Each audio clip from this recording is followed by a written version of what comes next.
कपड़े धोने वाली बहू। शादी के पहले से ही विभा को कपड़े धोने का बड़ा शौक था। कभी नल के नीचे तो कभी तालाब के पास। अरे मेरी नीली वाली लुंगी नहीं दिख रही है। विभा की अम्मा, कहाँ रखी है लुंगी? अरे वो तो विभा ने परसों ही धोकर रखी थी आपकी अलमारी में, देखो वहीं होगी। वो ना मैंने आज धो दी, मुझे लगा कि गंदी हो गई होगी। अरे कैसे गंदी हो गई थी? उसे तो मैंने पहना भी नहीं। हे भगवान, इस लड़की के कपड़े धोने की आदत से परेशान हो गया हूँ मैं। जितना तो घर में राशन नहीं आता, उससे कहीं ज्यादा डिटर्जेंट पाउडर का खर्चा है। इसकी शादी करवा दो, शादी जाए अपने घर में ही करे काम, फिर चाहे घर के कपड़े धोने हो या पूरे गांव के। हाँ ठीक बोल रही हो, देखता हूँ मैं कोई लड़का। वो दिन भी आ जाता है जब विभा को देखने लड़के वाले आ जाते हैं। लड़की मुझे अच्छी लगी। होने वाली सास कहती है, बेटी अगर कुछ पूछना है तो पूछ लो। वैसे तो हमारी लड़की बहुत ही शर्मिली है, जो बोल दो वो मान लेती है, इसे क्या पूछना होगा। अरे कैसी बात कर रही हो माँ, मुझे इन लोगों के घर रहना है, सवाल तो कई है।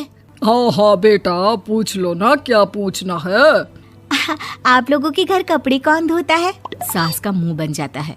देखो, अगर तुम ये कहना चाहती हो कि तुम्हें कपड़े धोने नहीं आते तो सुन लो, कपड़े मैं ही धोती हूँ, लेकिन तुम्हारे आ जाने के बाद मैं रुमाल तक नहीं धोऊंगी। अरे चुप रहना भाग्यवान, बहू बेचारी घर आई नहीं, उसे डराना शुरू कर दिया।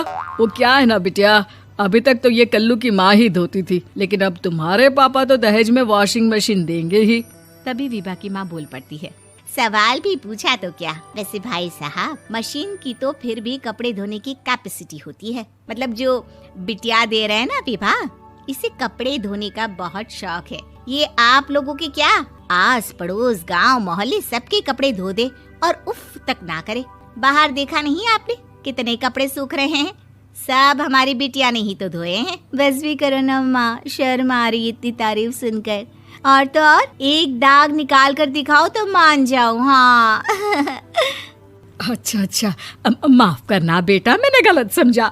हमें तो रिश्ता बहुत पसंद है। और ऐसे जुड़ जाता है रिश्ता कपड़े धोने का शौक रखने वाली विभा का। उसकी शादी हो जाती है कोयला फैक्ट्री में काम करने वाले कल्लू के साथ। शादी के बाद अचानक विभा चिल्लाती हुई सास के पास आती है। सासू माँ, अरे सासू माँ कहाँ है आप? ये तो धोखा है, धोखा दिया आप लोगों ने मुझे। इसे ससुर के चक्कर के बारे में पता चल गया। अरे तो उसमें तुझे क्यों धोखा मिला है? अरे नल में पानी नहीं आता, कपड़े कैसे कब धुलेंगे? अच्छा, तू पानी नहीं आ रहा उसकी बात कर रही है। तो आपने क्या सोचा? कुछ नहीं। अच्छा, तेरी माँ ने कहा था कि कपड़े धोने का शौक है तुझे, याद आया मुझे।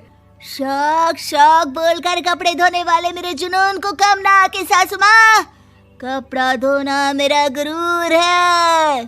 तभी पति भी वहाँ आ जाता है। अभी मैंने इसे सनी देओल की फिल्म दिखाई है, उसी के डायलॉग मार रही है माँ। अच्छा सुन, साफ बता रही हूँ, पानी सुबह 4 से 6 और शाम को 10 से 12 आता है, समझी? विभा टाइमिंग सुनकर हैरान हो जाती है। ये क्या भूतों का मोहल्ला है? सुबह 4 बजे उठकर कौन कपड़े धोता है? 4 बजे टंकी में पानी जाता है, फिर सारा दिन धोना ना, किसने मना किया? अरे कैसी बात कर रही हैं? 200 लीटर की टंकी में कितने कपड़े धो लूंगी मैं? सुबह ही उठ जाऊंगी मैं। अब क्या था, विभा सुबह 4 से लेकर रात के 12 बजे तक कपड़े ही धोती रहती। एक रोज सास पड़ोस से निकलकर कहीं जा रही होती है कि साथ वाली कहती है, हाँ कल्लू की माँ, जरा ये बताओ कि 2 साड़ी है, 2 ब्लाउज और एक पेटीकोट और एक नाड़े वाला लंबा कच्छा। हाँ तो? अरे तो क्या, कितना लोगी धुलाई ये बताओ। धोबन दिख रहे हैं हम क्या? हमारे पति सरकारी नौकरी से अभी रिटायर हुए हैं और बेटा सुपरवाइजर है कोयला फैक्ट्री में। धोबन समझ रखा है हमें। हाय रे कल्लू की अम्मा, माफ कर दो, वो तो मोहल्ले में यही सब बता रहे थे कि तुमने बहू को कपड़ा धुलवाने के काम में लगा दिया है। सास को पड़ोसन की बात सुनकर गुस्सा आ जाता है। वो घर पहुंचती है जहां घर के बाहर ही इतने सारे कपड़े सूख रहे होते हैं जितने कि किसी धोबन के घर पर। अरे ओ कल्लू की दुल्हन, बाहर निकल। माँ जी यहीं आ जाओ, बाथरूम में चादर धो रहे हैं हम। अरे अभी हम धोते हैं, तुमको बाहर निकलो। ये आस पड़ोस वाले बोल रहे हैं कि हम बहू से कपड़े धुलवा कर उसे कपड़ा धोने वाली बना दिए हैं। अरे छोड़ो ना माँ जी, किन लोगों की बातों में आती हो? आस पास के लोगों का तो काम ही होता है कि वो किसी तरह सास बहू को लड़ा दे। बहू सारे घर के कपड़े धोती है, ये क्या कम है? बोलिए।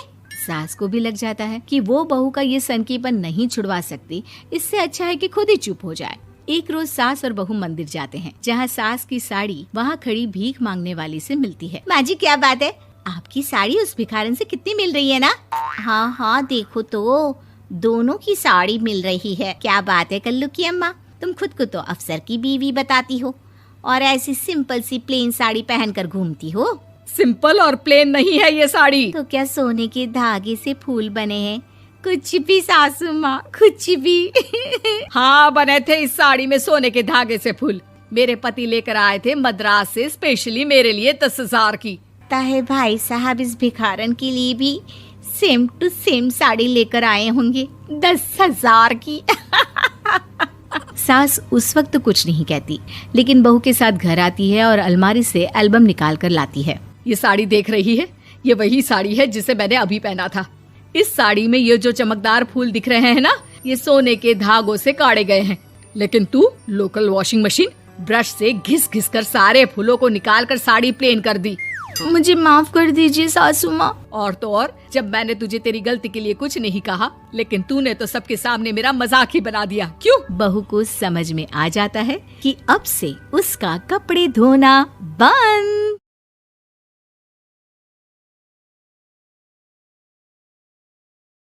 रजनी को बचपन से ही पेंटिंग का बहुत शौक था।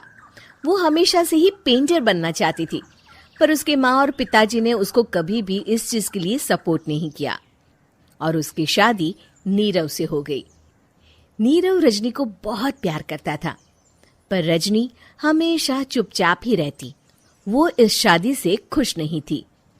वो ये शादी नहीं करना चाहती थी। उसे तो हमेशा से पेंटर जो बनना था। अपने इस सपने को वो नहीं पूरा कर पाई, इसलिए वो हमेशा उदास रहती थी। रजनी, बहुत ही बढ़िया फिल्म लगी है, कल देखने चले? नहीं जी, कल मुझे बहुत काम है, मैं नहीं जा पाऊंगी। अच्छा, तो कोई बात नहीं, संडे को चलते हैं। देखिए, मुझे फिल्म देखना पसंद नहीं है। आपको जाना है तो चले जाइए। नीरव को मना करके रजनी वहां से चली जाती है और अपने बैग को खोलकर उसमें बंद पड़े ब्रश और कलर्स को देखकर रोने लगती है। रजनी, चलो ना कहीं बाहर खाने चलते हैं, कुछ तुम्हारी पसंद का। जी, मुझे नहीं जाना, मेरी तबीयत ठीक नहीं है। रजनी वहां से चली जाती है। नीरव को समझ नहीं आता कि रजनी उससे इतना दूर क्यों रहती है। वो जब भी उसके साथ वक्त बिताना चाहता है, रजनी कोई ना कोई बहाना बना देती है। एक दिन घर पर कोई नहीं था। रजनी घर का सारा काम जल्दी से खत्म कर लेती है। घर पर अकेले होने के कारण वो सोचती है कि वो आज पेंटिंग करेगी। वो अपने कमरे में जाकर पेंट ब्रशेस और कलर्स निकालकर जैसे ही कलर मिक्स कर रही होती है कि दरवाजे पर बेल बज जाती है। अब कौन आ गया इस वक्त? इतनी मुश्किल से तो मुझे पेंट करने का मौका मिला है।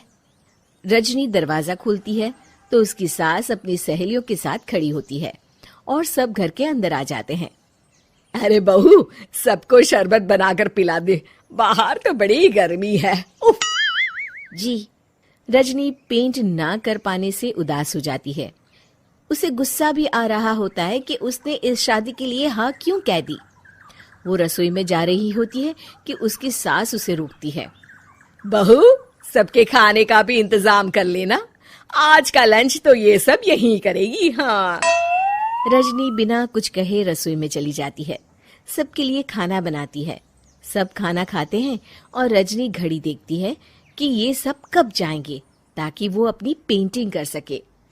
जब शाम होती है तब सब चले जाते हैं अपने घर।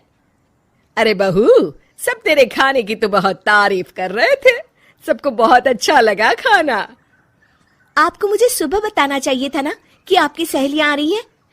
पता भी है कितना वक्त लगा सारा खाना बनाने में। अरे बहू, तू ऐसे कैसे बात कर रही है मुझसे? तो और कैसे बात करूं? मैं इस घर की कोई नौकरानी नहीं हूं कि इतना काम करूंगी। रजनी अपने कमरे में जाकर दरवाजा बंद कर लेती है।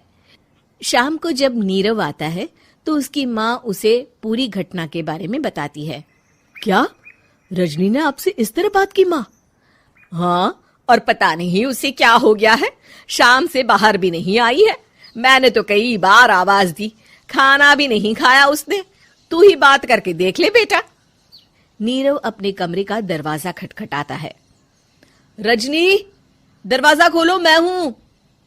रजनी दरवाजा खोलती है और फिर वापस जाकर अपने बिस्तर पर लेट जाती है। रजनी, माँ से बात करने का ये क्या तरीका है?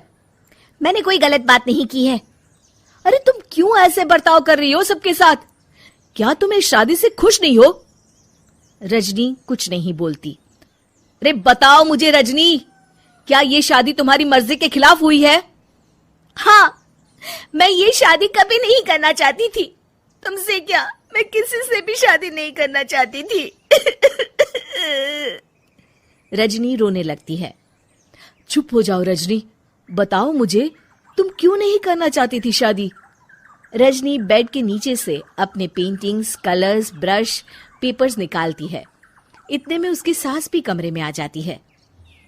ये देख रहे हो, ये थे मेरे सपने। मैं पेंटर बनना चाहती थी, पर माँ पापा ने कभी सपोर्ट नहीं किया और मेरी शादी करवा दी। मेरे सारे सपने टूट गए। हर वक्त बस गुस्सा आता रहता है मुझे। मैं जानती हूँ कि आप लोगों की इसमें कोई गलती नहीं है, पर मैं क्या करूँ, मुझे समझ में नहीं आता।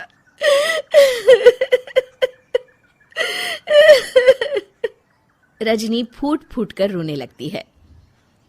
मुझे माफ कर दीजिए, आप दोनों के साथ मैं बहुत बुरा बर्ताव कर रही हूँ। अरे रजनी बेटा, चुप हो जाओ तुम। नीरव पानी लेकर आता है। ये लो पानी पियो और शांत हो जाओ। रजनी पानी पीती है और उसकी सास पेंटिंग्स देख रही होती है। अरे नीरव, हमें तो पता ही नहीं था कि हमारी बहू कलाकार है। अरे कितनी अच्छी पेंटिंग्स बनाई है, देखो तो। ये वाली तो मैं अपने कमरे में ले जाऊंगी। आपको ये पेंटिंग्स अच्छी लगी? अच्छी नहीं, बहुत अच्छी लगी। और तुमने हमें बताया क्यों नहीं? तुम जब चाहे पेंटिंग कर सकती हो रजनी। हम तुम्हारे सपनों को पूरा करने में तुम्हारा पूरा साथ देंगे। हाँ बेटा, हम कला की कद्र करते हैं। हम कलाकार तो नहीं, पर मुझे गर्व है कि मेरी बहू एक कलाकार है। रजनी, नीरव और सास तीनों हंस पड़ते।